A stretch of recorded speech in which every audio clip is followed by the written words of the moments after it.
आज मला मिळाला बेस्ट मोमचा अवॉर्ड. कुणी दिला आहे बरं मला तो? तर चला सांगते.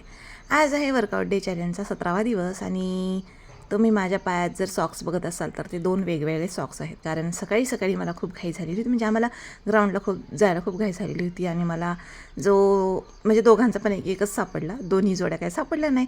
त्याच्यामुळे मग त्या दोघांची एक पेअर बनवून मी ते घातलेले आहेत आणि त्याच्यानंतर मग केलं नेहमीचं वर्कआउट आपलं जे काही असेल ते म्हणजे स्किपिंग वगैरे म्हणजे नेहमीच स्किपिंग वगैरे करते आणि ते सूर्यनमस्कार करत होते आणि गौरी बाबांनी पण त्यांचं जे काही एक्सरसाइज आहे ते त्या करत होते. माझं मी करत होते आणि गौरीला मात्र फार नाही का तिला असं वाटतं की मी पण करायला पाहिजे, पण तिला काही करता येत नाही ना अजून लहान असल्यामुळे. तर ती अशा प्रकारे मध्ये मध्ये करत असते आणि त्याच्यानंतर मग आम्ही आलो घरी.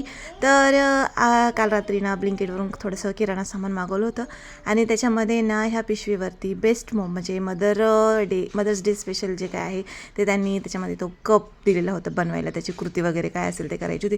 मग म्हटलं चला बसल्या बसल्या आपण आपल्या स्वतःसाठीच करून घ्यावा नाही का. तर मी तो आज मला आर्ट अँड क्राफ्टचं जे काही भूत असतं ना ते माझ्या अंगात आलेलं होतं आणि मी अशा प्रकारे कप बनवत होते. तर असा गेला माझा आजचा दिवस. भेटूया उद्याच्या ब्लॉगमध्ये. बाय.